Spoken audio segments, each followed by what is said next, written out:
Caríssimo irmão Padre Pablo, diácono Evilásio, amado povo de Deus, querida irmã Lúcia, nós estamos hoje diante da palavra de Deus que mais uma vez se prova sempre atual. E como reza o Salmo, sempre viva e eficaz. Da carta de São Paulo aos Coríntios, nós vemos São Paulo advertir aquela comunidade que estava inchada de orgulho quanto a uma situação extremamente escandalosa no seu meio. Paulo denuncia esta situação e como ela deve ser tratada com rigor, com dureza, como exige esta situação. Trata-se de um caso de incesto em que uma pessoa convive, acredita-se pelo que é dito, de forma conjugal com a própria madrasta. E assim, tomando este caso específico como ponto de partida, nós podemos olhar para o contexto que nos cerca e perceber quão gravemente toda sorte de imoralidades é louvada, aplaudida, reconhecida como valorosa e largamente promovida em nossa sociedade, por nossa cultura. Escandalosamente, vivemos num contexto marcado pela gravidade da imoralidade sem consequências. E querem que nós absorvamos tudo isso como se fosse algo normal, algo aceitável, algo tolerável, quando, na verdade, é uma realidade que merece todo o nosso repúdio. E justamente isso se torna mais grave quando as imoralidades exaltadas pelo mundo são tidas como normais e encorajadas a serem aceitas no meio dos discípulos de Jesus. Por isso, São Paulo é categórico: estais inchados de orgulho, ao invés de vestirdes luto, a fim de que fosse tirado do meio de vós aquele que assim procede.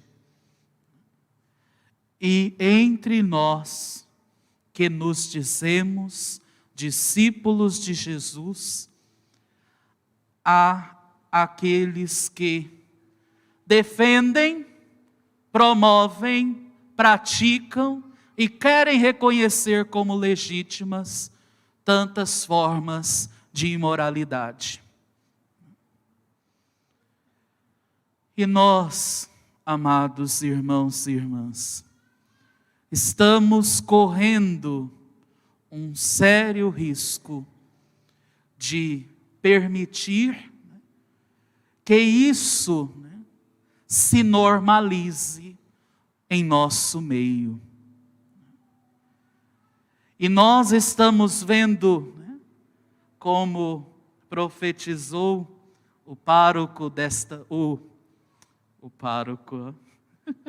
o padroeiro desta paróquia, São Paulo VI, nós estamos vendo a fumaça de Satanás entrando pelas frestas que estamos deixando abertas na igreja. Isso é muito sério e isso exige de nós uma postura firme, de modo a não aceitarmos que entre nós tais coisas sejam promovidas, valorizadas e reconhecidas como legítimas. E nós vemos São Paulo tratar esta questão com a dureza que é exigida, de modo que ele afirma que, em nome do Senhor Jesus, é dura a palavra de São Paulo, num contexto em que as palavras duras são desencorajadas, São Paulo seria cancelado. Em nome do Senhor Jesus, entregamos tal homem a Satanás. Olha a dureza das palavras de São Paulo. Para a ruína da carne, a fim de que o espírito seja salvo no dia do Senhor. E aqui se faz ver o princípio do salutar remédio da excomunhão. A excomunhão não é castigo, é remédio.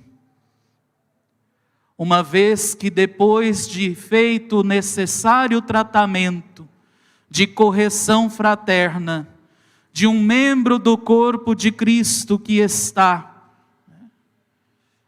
doente e adoecido pelo mal mais terrível que existe, que é o pecado, uma vez que a este membro se procurou advertir para que mudasse de conduta, mudasse de mentalidade, mas não surtiu efeito. Mesmo quando toda a comunidade fez este apelo e ainda assim não surtiu efeito, então o que se faz com esse membro que, embora tenha sido tratado para ver se seria curado da sua doença, não curando, para não prejudicar o corpo todo mais do que já prejudicou, então ele precisa ser cortado fora, excomungado, colocado fora da comunhão com o corpo. Por isso, nós precisamos estar atentos, que quando nós permitimos que a doença entre em nosso corpo, ali se instale, e nós não procuramos tratá-la, e por fim nós a normalizamos como parte do corpo, nós estamos fadados a matar o corpo todo por não querer eliminar uma parte doente.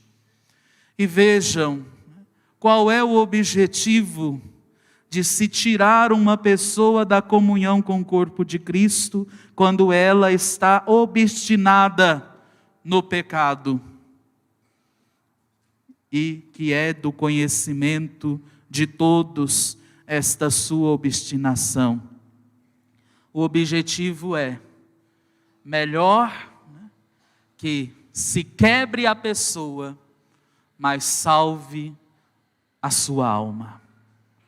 Melhor que aquela pessoa, a carne, caia em ruína, mas no dia do Senhor, a sua alma seja salva. Então nós, muitas vezes não gostamos, na sociedade do politicamente correto, em que nós vivemos, nós não gostamos de ouvir certas coisas, entre elas este salutar remédio que está em desuso da excomunhão. Ele é remédio, não castigo. Remédio para salvar o corpo e para salvar aquele membro, tentar salvar aquele membro que está sendo colocado fora. Por quê?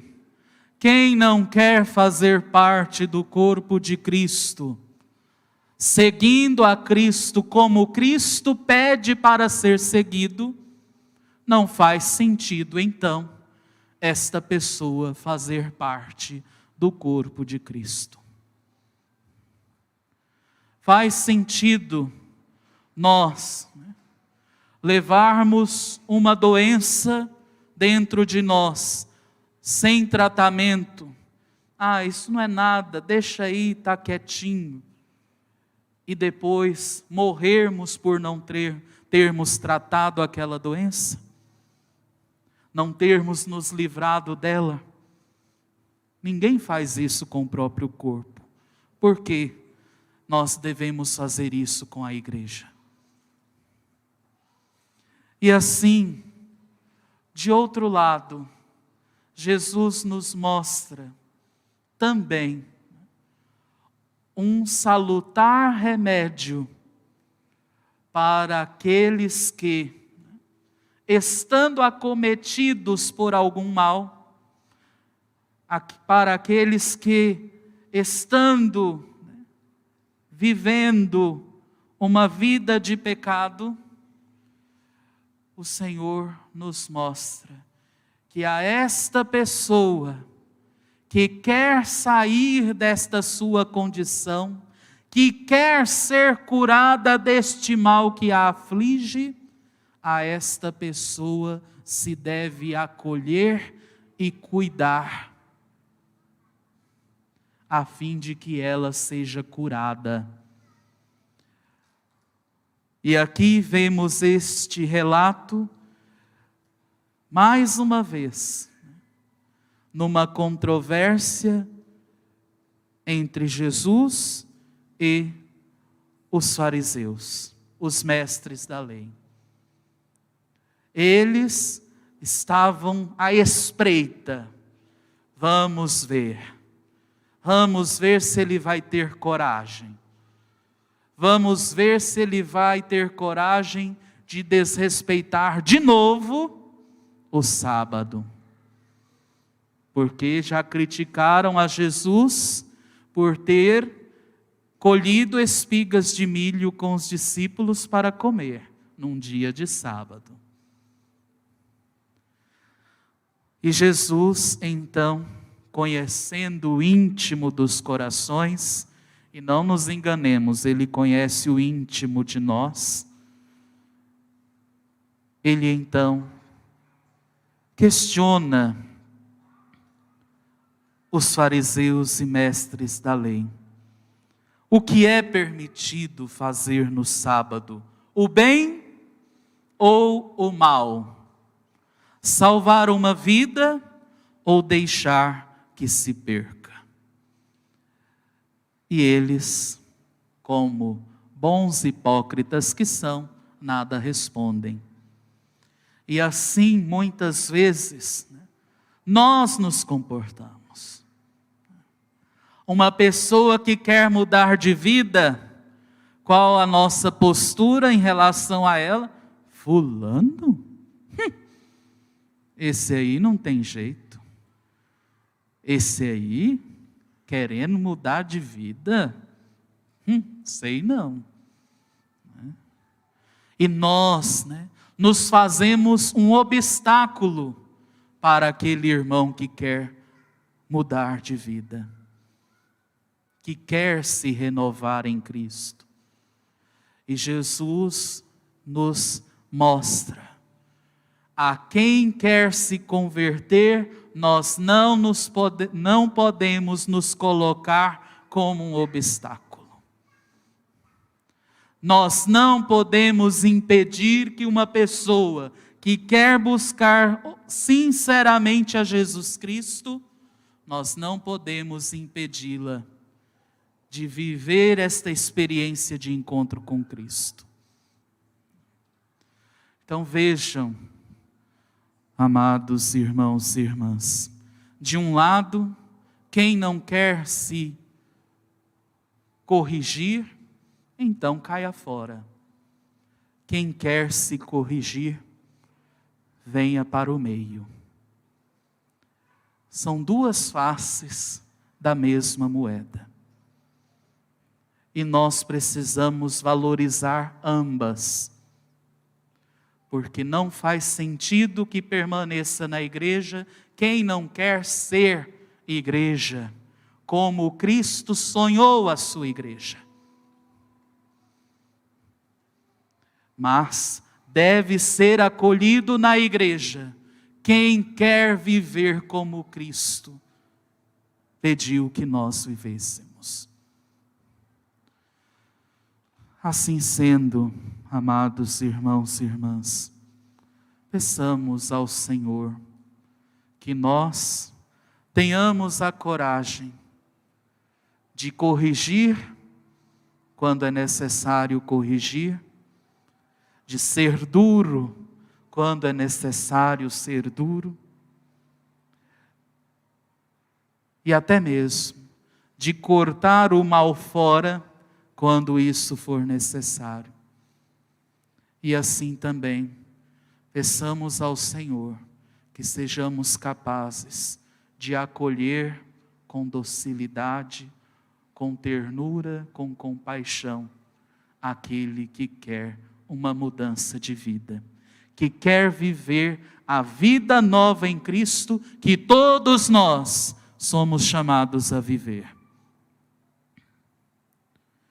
Que nós sejamos no mundo, neste mundo tão caótico, que nós sejamos, de fato, sal e luz, fermento bom no meio da massa. Que nós sejamos capazes, como rezamos, de transformar a realidade em que vivemos, conforme o ensinamento de Jesus. Tenhamos coragem. Muitos vão nos considerar intolerantes, muitos vão nos considerar como pessoas que excluem, mas não é possível excluir quem já está fora. É até engraçado. Quem se coloca fora do corpo de Cristo é a própria pessoa que não quer viver como Cristo mandou viver. Mas que nós, ainda assim, tenhamos a coragem de fazer o que o Senhor quer que nós façamos, para que o seu corpo não pereça. E nós, membros deste corpo, precisamos obedecer à cabeça, que é Cristo. corramos daqueles que estão claramente desobedecendo a Cristo, ainda que ocupem uma posição